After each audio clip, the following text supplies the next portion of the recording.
What's up, Tigers? Today we are here on top of HP&E Arena in the President's Suite, and I'm here with the silent assassin joining me today, Kavion. McClain, thank you so much for taking the time to be here this morning.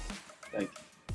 All right, so you're here, you're new to Houston. Tell me some of your favorite things about being new to the city. The food, I say, food is the biggest thing to me.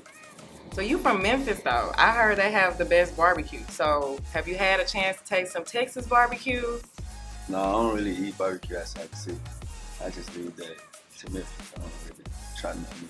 So you not even gonna give Texas barbecue a chance? I might. You might, okay.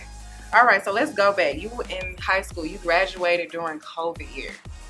I always say that was like the worst time to graduate. No prom, barely a graduation, but for you, it stopped in the middle of basketball season. It stopped your basketball season for your senior year. Kind of give me a glimpse of your year, playing basketball, then boom, COVID hits. I mean, we was having a great year. We was projected to win the state tournament. It was probably like our first time in the past 3 years. We went all 2 years before that, so it was like we was projected to win it this year. And then we got on the way down there. It was like they just stopped the bus and it was just like, yeah, we gotta turn around. They're gonna cancel the whole thing. And they like tore us down as seniors because like our whole senior class, we came in together. And we was playing together from like 7th grade. So then we got to our senior year, it was like our moment to put on and show everybody like we here. And then it just got ripped away from us. So that kind of hurt us. COVID hits. Did going to Howard JUCO kind of have, did COVID have a reason for that decision? No, I went to Eastern Oklahoma before I went to Howard for 2 years. And then I was doing my thing there, but it wasn't just like nowhere where I could get the looks I wanted. So that's when I went to Howard. And Howard, basically, like the coach was new. It was a new program. We was building something. And we just brought in a whole bunch of new guys. I went there with a player I knew from Memphis. We went there together. So, and Howard just helped me get to where I'm at today.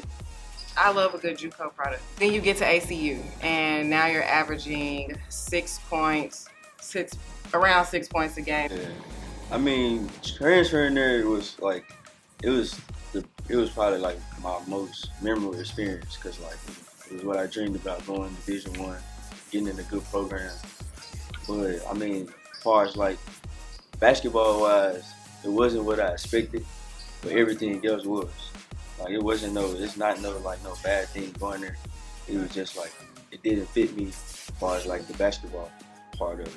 I mean, school-wise, it was cool. The guys around was cool. Like, it was a good experience. It just we didn't correlate. We didn't meet the same standards as far as like on the court. And then as the year progressed, it just took a toll on my mental. And I ain't want to go back through that. I'm not myself. I don't feel like myself. I'm not playing like myself. I'm calling home I'm like, Mom, I don't think I'm gonna do this no more. Like, it was just moments like I had like real deal. Like I had to look at myself in the mirror and was like, it'll get better. Some things I prayed about, and now I'm here. Now, when you started saying, "Hey, I got to get out of this situation," what did you start looking at Texas and they started looking at you? And then why not look at an HBCU closer to home like Jackson State?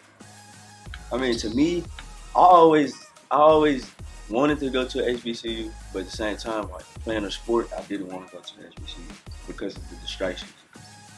If I would have came here earlier, I wouldn't be the player I am today.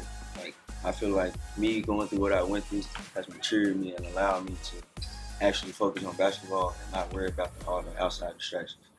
So that's why when I chose Texas Southern, it was just on a certain point I was like, man, I'm gonna go to HBCU. It's my chance to get the experience as well as knowing what I have to do to get to where I'm trying to go.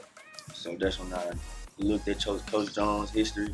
We talked, we just built the relationship, and then that's when I chose Texas Southern. Period. And now you're averaging 14 points a game. One of your highest scoring games was like 21, 25. So that's more than, you never had a high scoring game like that at ACU. I think the most was 15. So coming here and kind of getting that reassurance, how did that kind of feel when she got back on the floor and being you again? It was just boosted confidence.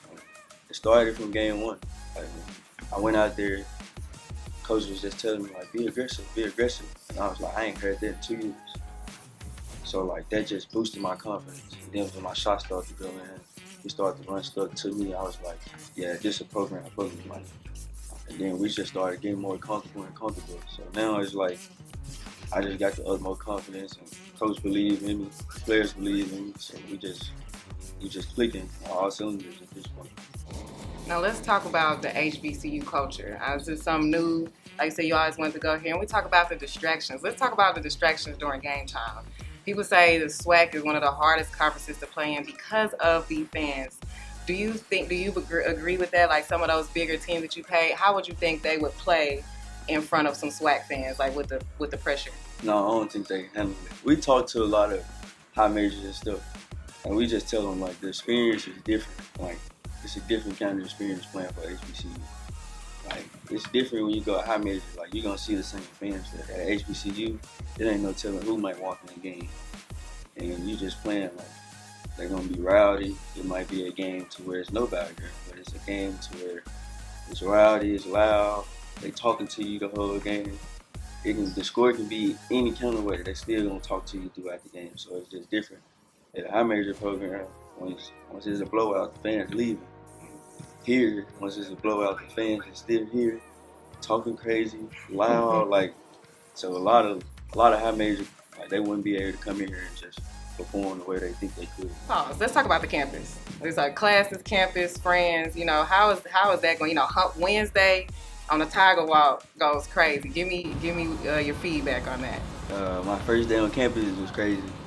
Like they was like, man, you gotta walk down Tiger Walk. I'm like, the Tiger Walk. I walked down Tiger Walk. It was just everybody was outside. I walked in the student center and just everybody was there. I was like, yeah, this different. I was like, cause Abilene Christian, it ain't no telling. You probably see about 20 people on campus. But then once class started or something like that, everybody on campus.